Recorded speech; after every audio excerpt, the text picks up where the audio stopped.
Assalamualaikum warahmatullahi wabarakatuh. Kami dari kelompok 1 akan mempresentasikan hasil diskusi kami yang berjudul Jenis dan Komponen Laporan Keuangan. Kami beranggotakan 3 orang. Yang pertama adalah Pita Zilfiah, yang kedua saya sendiri atau Dian Ulfiatur Rahmah, dan yang ketiga adalah Hoirotun Nisa. Baik, untuk mempersingkat waktu, langsung saja ke materi. Disimak baik-baik ya.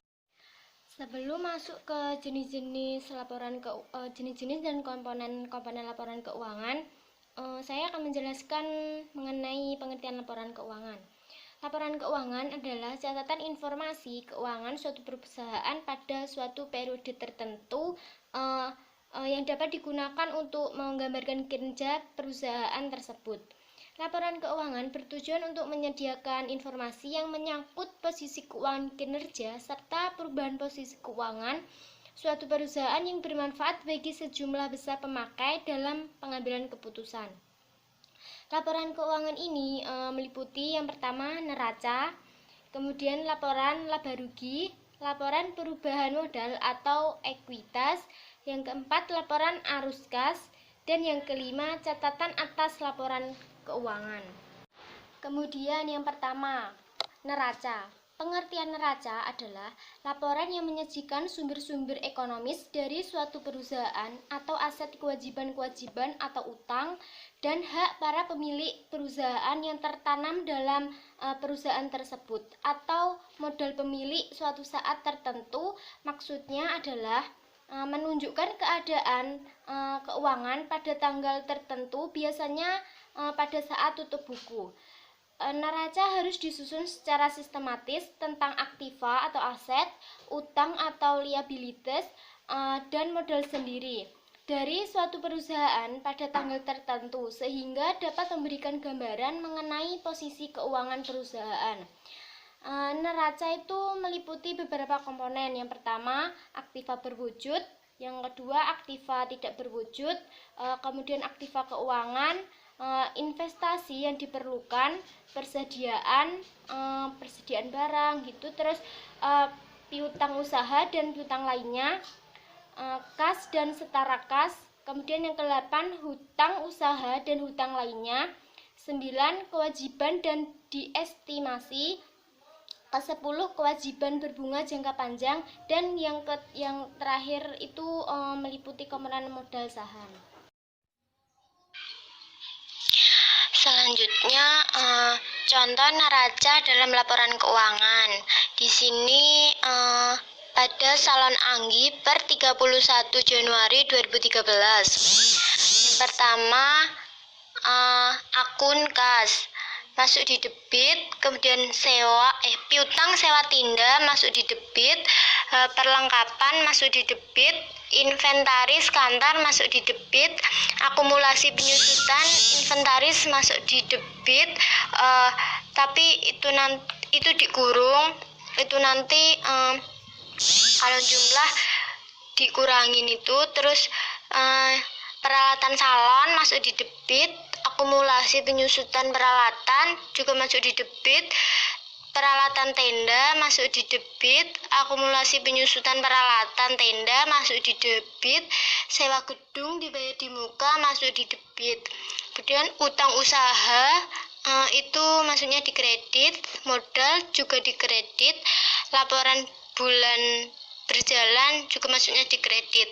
Kemudian dijumlah antara debit dan kredit, hasilnya harus sama. Kemudian yang kedua, laporan laba rugi. Laporan laba rugi ini merupakan suatu laporan yang sistematis mengenai penghasilan, biaya laba rugi yang diperoleh suatu perusahaan selama periode tertentu. Tujuan pokok laporan laba rugi ini adalah melaporkan kemampuan real perusahaan dalam menghasilkan keuntungan. Laporan laba rugi perusahaan disajikan sedemikian rupa yang menonjol berbagai unsur kinerja keuangan yang diperlukan bagi penyajian secara wajar. Kemudian laporan laba rugi ini memiliki beberapa komponen. Yang pertama pendapatan, yang kedua laba rugi usaha, yang ketiga beban pinjaman, yang keempat bagian dari laba rugi perusahaan, yang kelima beban pajak, yang keenam laba rugi dari aktivitas normal perusahaan, yang ketujuh laporan laba rugi bersih untuk periode berjalan.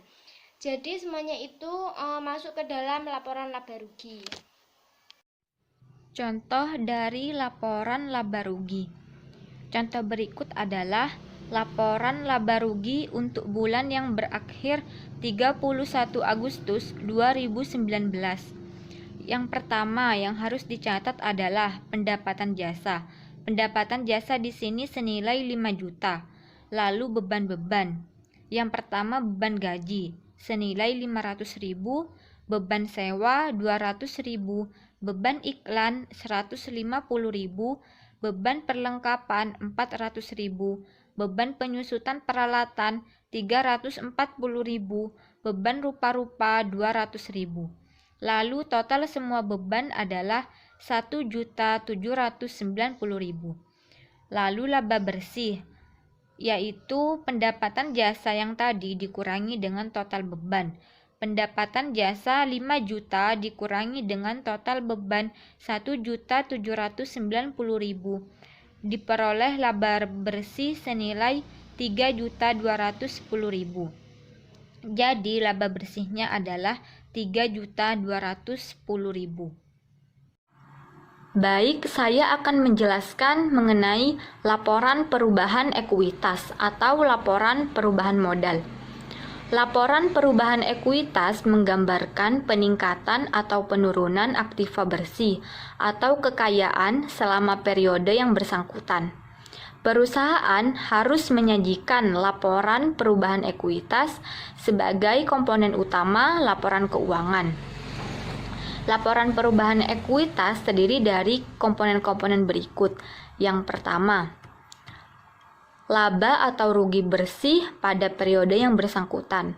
Maksudnya adalah laba rugi atau income statement atau profit and loss statement yang merupakan bagian dari laporan keuangan suatu perusahaan yang dihasilkan pada suatu periode akuntansi yang menjabarkan unsur-unsur pendapatan dan beban perusahaan sehingga menghasilkan suatu laba atau rugi bersih.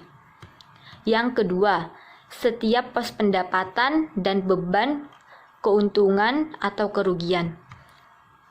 Maksudnya adalah pendapatan di sini berarti jumlah uang yang diterima oleh suatu perusahaan dari segala aktivitasnya. Beban berarti sebagai penurunan nilai ekonomi yang berupa pengeluaran uang atau penyusutan nilai aktiva. Sedangkan keuntungan dapat diartikan sebagai suatu pendapatan yang melebihi modal yang dikeluarkan. Sedangkan rugi dapat diartikan sebagai suatu pendapatan yang tidak sampai pada modal yang dikeluarkan. Lalu komponen yang ketiga adalah pengaruh kumulatif dari perubahan kebijakan akuntansi dan perbaikan terhadap kesalahan mendasar sebagaimana diatur dalam PSAK atau Pernyataan Standar Akuntansi Keuangan. Lalu komponen yang keempat adalah transaksi modal dengan pemilik dan distribusi kepada pemilik. Maksudnya adalah transaksi modal antara pemilik dengan kepada pemilik. Lalu yang kelima adalah saldo akumulasi laba atau rugi pada awal dan akhir periode serta perubahan jurnal. Lalu komponen yang keenam atau komponen yang terakhir adalah rekonsiliasi atau proses pencocokan data antara nilai tercatat dari masing-masing jenis modal saham, agio dan cadangan pada awal dan akhir periode yang mengungkapkan secara terpisah terhadap perubahan. Contoh dari laporan perubahan modal atau laporan perubahan ekuitas. Contoh berikut adalah ABC Printing Laporan Perubahan Modal 31 Desember 2019. Yang harus dicatat pertama kali adalah modal awal. Modal awal di contoh berikut adalah 100 juta, lalu tambahan. Modal tambahan 10 juta, penghasilan bersih 57 juta. Total dari modal awal dan modal tambahan adalah 167 juta. Lalu dikurangi dengan prive pemilik 20 juta. Total 167 juta dikurangi 20 juta yaitu 147 juta. 147 juta tersebut adalah modal akhir. Jadi modal akhir diperoleh 147 juta. Baik, di sini saya akan menjelaskan tentang laporan arus kas. Laporan arus kas atau laporan perubahan posisi keuangan menyajikan informasi aliran kas masuk atau keluar bersih pada satu periode. Hasil dari 3 kegiatan pokok perusahaan adalah operasi, investasi, dan pendanaan. Aliran kas diperlukan terutama untuk mengetahui kemampuan perusahaan yang sebenarnya dalam mengetahui kewajiban-kewajibannya. Informasi arus kas berguna untuk menilai kemampuan perusahaan dalam menghasilkan kas dan setara kas dan memungkinkan para pemakai mengembangkan model untuk menilai dan membandingkan nilai sekarang dari arus kas masa depan dari berbagai perusahaan. Laporan arus kas terdiri dari beberapa komponen, yaitu yang pertama aktivasi operasi, yang kedua aktivasi investasi, dan yang terakhir aktivasi pendanaan. Contoh laporan arus kas. Yang pertama, arus kas dari aktivitas operasi, yaitu penerimaan kas dari pelanggan senilai 12.500.000. Pembayaran kas dari pemasok dan karyawan terdiri beban sewa gedung, beban iklan, beban perjalanan dinas, beban telepon, beban gaji karyawan, beban listrik dan air senilai 14.500.000. Kas yang dihasilkan operasi, pembayaran bunga, pembayaran pajak penghasilan, arus kas bersih dari aktivitas bersih. Terus yang kedua, arus kas dari aktivitas investasi. Terdiri pembelian peralatan kantor senilai 7.500.000, hasilnya 9.500.000. Terus yang ketiga, arus kas dari aktivitas pendanaan. Terdiri dari investasi awal, privat pemilik, arus kas bersih yang digunakan untuk aktivitas pendanaan, kenaikan bersih dan setara kas dan setara kas pada awal periode, kas dan setara kas akhir periode senilai 135.500 juta rupiah. Selanjutnya yaitu catatan atas laporan keuangan. Catatan atas laporan keuangan disajikan secara sistematis. Setiap pos dalam neraca laporan laba rugi dan laporan arus kas harus berkaitan dengan informasi yang terdapat catatan atas laporan keuangan. Catatan atas laporan keuangan meliputi yaitu yang pertama, informasi tentang dasar penyusunan laporan keuangan dan kebijakan akuntansi yang dipilih dan diterapkan terhadap peristiwa dan transaksi yang penting. Yang kedua yaitu informasi yang diwajibkan dalam pernyataan standar akuntansi keuangan, tetapi tidak disajikan di neraca, laporan laba rugi, laporan arus kas, dan laporan perubahan ekuitas. Yang terakhir, yang ketiga yaitu informasi tambahan yang tidak disajikan dalam laporan keuangan, tetapi diperlukan dalam rangka penyajian secara wajar. Selanjutnya yaitu contoh format catatan atas laporan keuangan. Yang pertama perlu dicatat yaitu tahun anggaran. Tahun berapa laporan keuangan itu dicatat. Selanjutnya yaitu terdiri dari 7 bab. Yang pertama, bab 1, pendahuluan berisi 3 poin yang sudah dicatat di contoh tersebut. Bab 2, berisi ekonomi makro, kebijakan keuangan, dan pencapaian target kinerja APBD terdiri dari 3 poin. Bab 3, berisi ikhtisar, pencapaian kinerja keuangan terdiri dari 2 poin. Bab 4, berisi kebijakan akuntansi yang terdiri dari 4 poin. Bab 5, berisi penjelasan pos-pos laporan keuangan terdiri dari 2 poin. Bab 6, penjelasan atas informasi-informasi non-keuangan, dan yang terakhir yaitu bab 7, penutup. Baik, sekian presentasi dari kelompok kami. Apabila ada kesalahan dari kami semua memohon maaf yang sebesar-besarnya. Terima kasih semuanya sudah mau mendengarkan penjelasan dari kami. Wassalamualaikum warahmatullahi wabarakatuh.